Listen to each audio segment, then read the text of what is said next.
Muhammad decides that he's going to have sex with a prepubescent girl, or he's going to take the wife of his own adopted son, if he's going to do these horrible things, you can't have any resistance in yourself against it.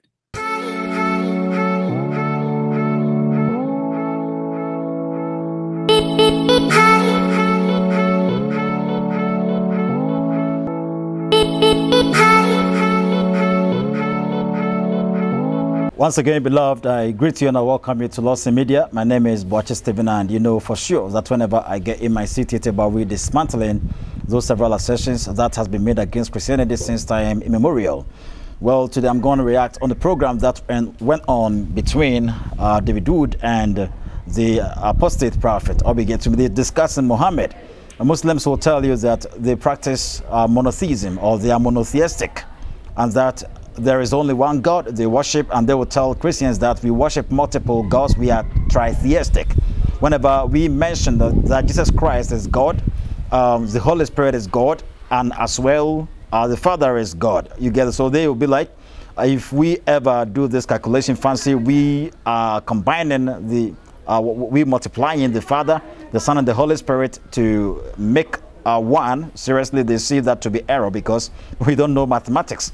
Well, they will be like, why don't we go by 1 + 1 + 1 making 3? Or we get to remember that's exactly what they think is the only calculative sign in the in mathematics. Or we get to me, but they've forgotten that infinity plus infinity plus infinity gives you infinity. Okay, and 1 × 1 × 1 as well gives you the same one. Or we get that's exactly what we talk about whenever we mention God. You've heard of something tri-united, or you've heard of a unit. God is a unit, and God isn't a simple unit. God is an interdependent unit. Well, we're taking a quick break and we're returning to David Wood and this apostate prophet. They actually discussing Muhammad, and David Wood actually pinpoint the fact that Muslims even worships Muhammad. They see Muhammad to be a deity because that's exactly what's inscripted in the Quran. The Quran actually asserts that if the Muslims do not honor Muhammad the way they would honor Allah, even they will have to honor Muhammad before they can please Allah. Well, where in the Quran is that written? Quick break and we are returning.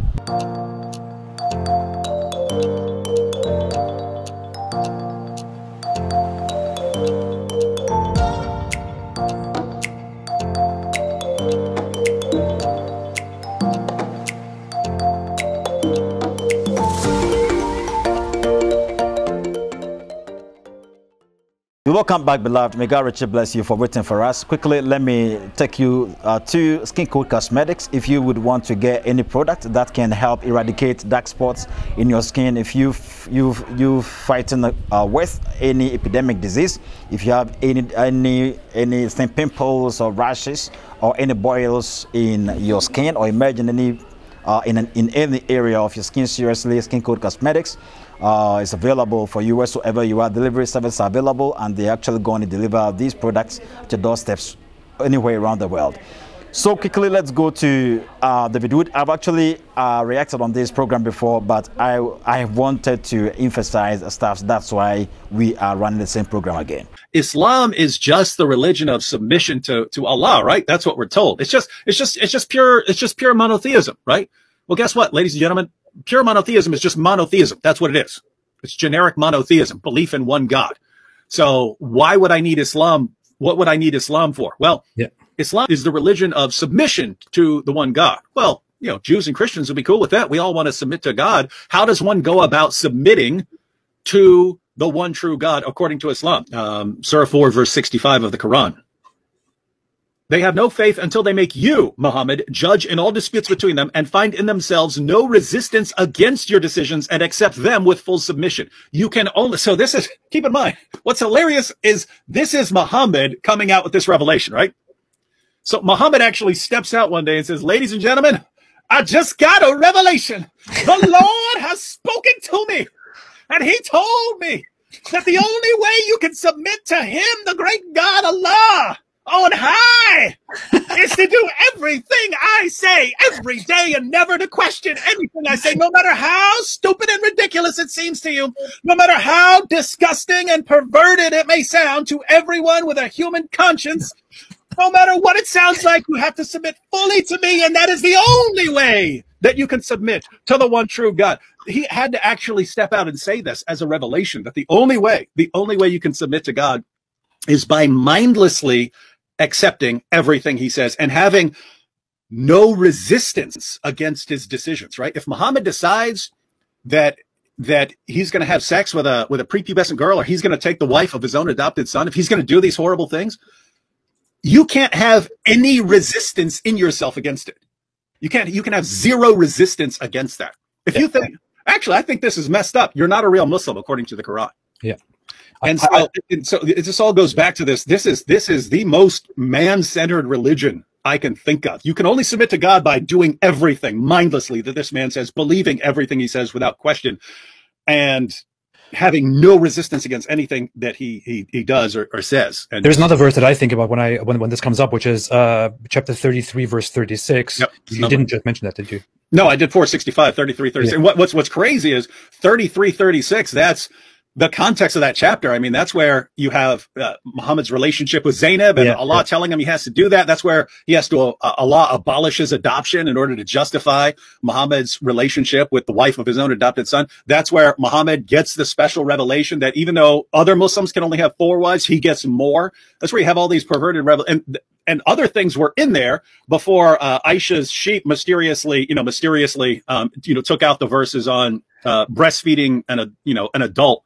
That was in Surah 33 as well. You see, so that was just by the way. Yes, Muslims says they believe in they are monotheistic. Okay, that's what they say. They say they are monotheistic. But you can come across these Islamic apologists, fancy Dr. Zakir Naik. You can talk of Dr. Shabir Alai. Okay, this one defines the actual term Muslims use to describe their deity or the oneness of their deity as something unified or something consolidative. Or what is it? Tawheed means consolidation or to unify or unification. It speaks of Allah as being a plurality within a unity deity. You get that? So Allah is plural. So Muslims will always reference Surah Al-Ikhlas, Ayah 1, okay, where it reads, Kul huwa Allahi ahad. Kul huwa Allahi ahad. You see, so the term ahad, the word ahad as used in Surah Al-Ikhlas, Ayah 1, doesn't stipulate something that is numerical 1. It talks of something that is figurative or figurative 1. Or it's it talks of consolidated 1 or a unified 1. So Allah is a multi-personal deity or multi-personal entity. Allah is a plurality within a unity deity. So that's exactly what Muslims, whenever they tell us of Tawheed, they try to tell us. Tawheed doesn't mean Allah is numerically 1, but rather Allah is plural 1. Allah is multi-personal entity. Well, Muslims actually worships Muhammad. Okay, that's exactly what David Whippen pointed.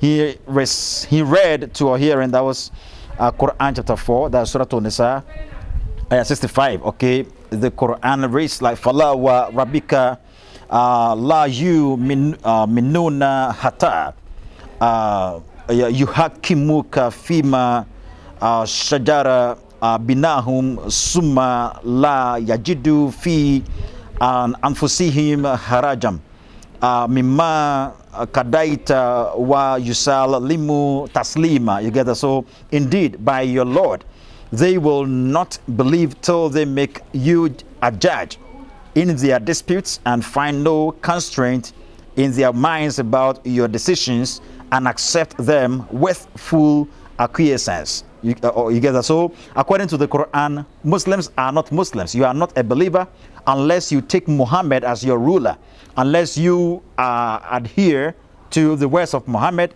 unless you revere Allah Muhammad. If you don't do this, you are not worshiping Allah. You will have to please Muhammad before Allah can accept you. You get that? So who is Muhammad? It's someone like Jesus telling you that without me, none can be able to reach God, or without me, or you can go to the Father only through me. Jesus was actually claiming to be a deity over here. So the same applies to what Muhammad is saying. Muhammad was telling the Arabians, hey, You see, my fellow Arabians, you will never please Allah unless you please me. So if I do not approve you, seriously, Allah is never going to approve you. So that's exactly what Muhammad was telling the Muslims. So, and you tell us that Muhammad wasn't a deity, Muhammad was a mere man. Muslims actually worships this man. I'll be getting with me, because for you to put this statement, Assalamu alayka, Assalamu alayka, you are just talking to the Prophet direct. You get that? Assalamu alayka. That is praise, peace be unto you, O Prophet. You get that? Assalamu alayka.